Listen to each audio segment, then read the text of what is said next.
What is up, guys? It is Geography Joe here. I don't know what my name's going to be. This is a test video.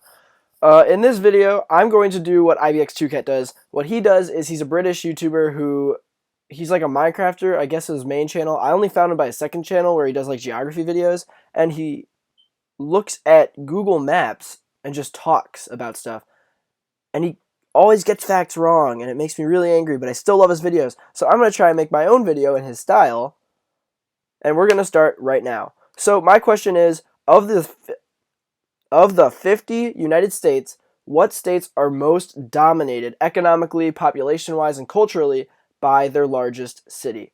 This is a very interesting question, which I can't find a straight answer to on Google or anything, so I'm going to take it into my own hands based on my knowledge of geography and talk right now. We're going to start with Hawaii. Hawaii is obviously the only island state in the U.S. It's very culturally distinct from the rest of the U.S.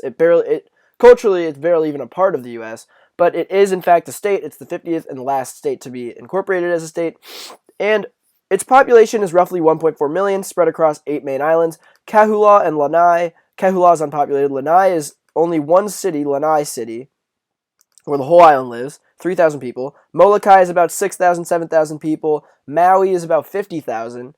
It's a good amount. And Hawaii Island is about like 200,000 people on it, Hilo being the biggest city there.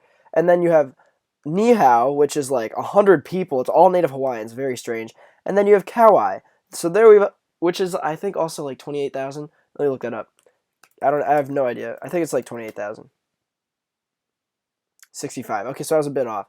But those are the 7 main islands. Those are 7 of the 8 islands of Hawaii, which leads us to our last one, Oahu. If you fly into Hawaii, you're likely flying into Honolulu International Airport, Kalaulila Airport, but the point is, Honolulu, the city, is the only incorporated city within the state due to some very strange census-designated place laws that take place in Hawaii. It's got 300,000 people of the 1.4 million, but the island of Oahu, which is entirely considered metropolitan Honolulu, has like 950,000 people. And when you consider that, what's Oahu's exact population? Oahu population, 953,000. Hawaii population is 1.42 million. So you divide that 953,000 divided by 140,000, you have 68% of the state living on one island, living in one city's metropolitan area. Now, that sounds like a lot, but is that unique for the United States? The answer to that question is no, it's not, because you have states like Alaska, the other non-contiguous of the 50 states, with Anchorage, the city itself having Alaska's population is like 700,000. Anchorage itself is 300,000 people. Anchorage metro population, so that includes the Matsu borough, which is the suburban, is only another 96,000 people, but that's still a good amount. So what's Alaska's population? You got 396,000. Alaska population, 736,000. So what's 396,000 divided by 732? You have 53.7% of the state living within Anchorage's metropolitan area, which is less than Hawaii, but that's still over half the state living in one place, which is crazy to think about when you consider that Alaska is so enormous. It's like bigger than, there's a county in Alaska with more land area in it than Germany, okay? And it's got 5,000 people in it. That's some low population density. You have, now other states you could argue being dominated by a city are Nevada. However, while Las Vegas is big, Reno is also quite a large city with about 500,000 people in its metropolitan area, which is definitely significant. Vegas, however, has like 2.7 million, but still, you can't ignore Reno. You can't say California because it's got so many. Utah is Salt Lake City, but the Salt Lake City metro area arguably dominates Utah. But it's not to the same extent as, like, none of these states out west have maybe Portland, but not really because you still got Eugene and Medford, which Salem but most of your Oregon cities are Portland area. Boise kind of takes over Idaho. But a real state that is dominated by its large city, obviously. Let's go to Illinois. Okay, Chicago, Cook County, Illinois, has about 5.6 million residents in it, all right? The state of Illinois is like 12 million people. The 5 collar counties of Illinois, which is the 5 counties surrounding Cook County, combined have another 4 million residents. So you have Cook County, Illinois. I've already done the math, but it's like 67%. I'm going to show you. 5.241 million. So let's go to collar counties, Illinois. Illinois. No, Illinois. Collar counties. You end up with a population of 3.143 million. So 512, it was like 5142000 plus 3143,000 equals 8285, and then you have Illinois' population at what? The entire population of the state of Illinois is 12.88 million. So divide it, 8285,000 divided by 12,880,000, and you have 64.3% of Illinois living within one metropolitan area. And that's the population. The economy of Illinois is dominated by Chicago. Okay? Chicago, the city, has a GDP. Chicago GDP. You can find the GDP of cities. You'd be surprised. Like Chicago, you say 524 billion. What's Illinois' GDP? $609 billion. So look at that. 524 billion of Illinois' GDP. 524 divided by 609. Literally, 86% of Illinois' GDP lies within its biggest city. That's crazy. The rest of the state has almost no economic impact on the state of Illinois. Thank God the capital is Springfield, or the state would literally be like a monopoly. And then you have Indiana to the east, which falls under the same problems, except it does have South Bend, Fort Wayne, Gary, and Bloomington, and Evansville, which are all roughly large cities, nothing quite as big as Indianapolis. The difference with Indiana is that Indianapolis is the capital, which causes a problem because you have the largest city by far, also where the government offices are, also getting the government money right down into it. So, anyway, we're going to move on to the obvious contender. Before this video gets too long, it's already at 7 minutes. We're going to move on to the obvious contender, which is New York. New York clearly is home to the largest city in the United States, New York City, duh, which has a population of about 8.25 million, if I do recall correctly. Let's look it up. New York. This is the city, not the suburbs, not anything else, just the city, which has 8.4 million people now, and it's pretty stagnant. The state of New York has about, I hope it doesn't tell me the city. It did tell me the city. New York state population, God.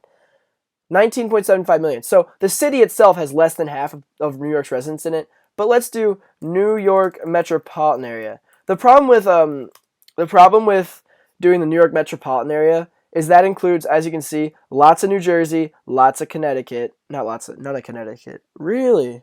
Connecticut isn't considered part of it? Okay.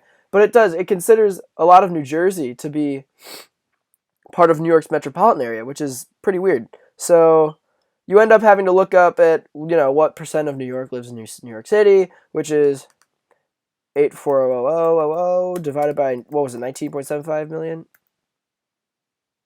That's the right amount. There's the zeros, okay.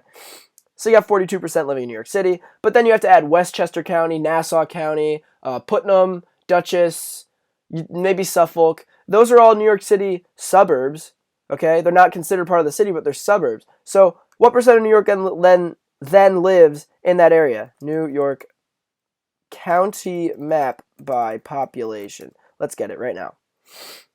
You can just see. Okay, this is a bad map. This is a good map. Here we go. We've got Buffalo here, Rochester's here, and then we got like Syracuse, Ithaca, Albany's right here, Schenectady right here. All these are relevant little cities. And then here's the population. Oh, wait a minute. There you go. A lot of people. There's Staten Island is the little one here. Nassau County, Suffolk County, Westchester, Putnam, Rockland, Sullivan, Dutchess. Anyway, you get the point. Most of New York lives in its city. But we're talking about economy here. New York GDP. It's probably going to tell me the city. Actually, no. Let's just go straight to New York City GDP. $1.33 trillion. That's a lot. New York State GDP is what? $1.103 trillion. Which means that the city of New York's metropolitan area, which does include parts of New Jersey and Connecticut and Pennsylvania, and arguably all the way down to Philly and Delaware and shit, who knows, where the line is drawn. It's really tough to tell, but the city of New York has more economic power than the state it resides in, which is crazy to think about.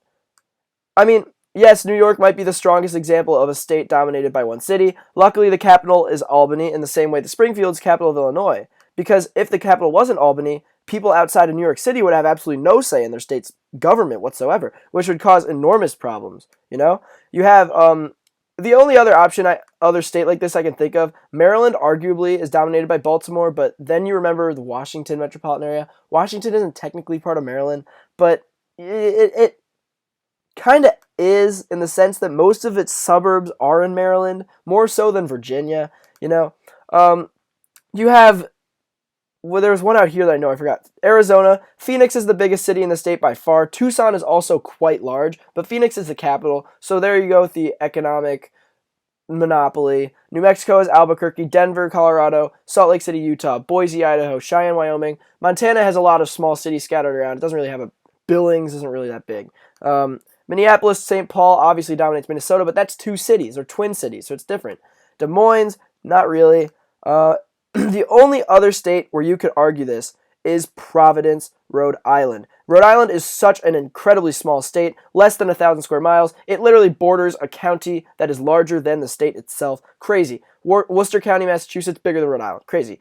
And in Providence, you have literally the Providence metropolitan area. Look at this.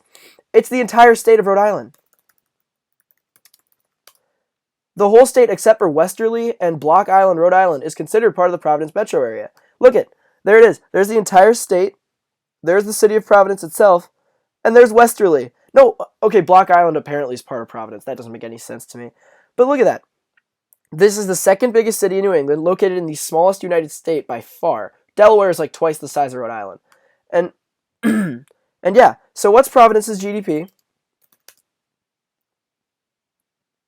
Ooh, I don't know if it's going to say. Let's Control F, Providence. Providence, New Bedford, millions of dollars. So it's only about 75,000, I guess. Huh, that's strange. Oh, I'm sorry, $75,000 million. So that's about $75 billion. What's Rhode Island's GDP? Again, wow, that's crazy. Wow, that's actually insane. 75 billion. Is that a billion? Yeah, that's a billion. Divided by 46.9. So the city of Providence's GDP is 1.6 times the GDP of the state of Rhode Island. That's incredible. And the state literally is Providence. That state is Providence. If you're the mayor of Providence, Rhode Island, you're basically the mayor of Rhode Island. It's the only place like that in the country. Boston doesn't dominate Massachusetts. The northern New England states don't have any cities to begin with. Connecticut has like 5 large cities that are all in decline. Rhode Island's the only place where that can happen. And Delaware also has Wilmington, which is in decline. Doesn't really count. So there's your answer. In my personal opinion, I believe the states that are most heavily dominated by their biggest cities is Rhode Island and Hawaii. In the sense that Hawaii, most of their state lives in the biggest city, but the economy isn't necessarily dominated by it. But in Rhode Island, the economy, the population, everything is Providence. You go to Rhode Island, you're in Providence, or suburban Providence. Unless, of course, you end up finding yourself in the tiny little town of Westerly. That's all for today, folks. If you enjoyed this video, leave a thumbs up or a comment. If you want to see me talk about something else, I could go on and on about geography for literally hours. I can talk about anything in the world if you want me to. I really could. Give me ideas. Thank you so much for watching, and that will be all.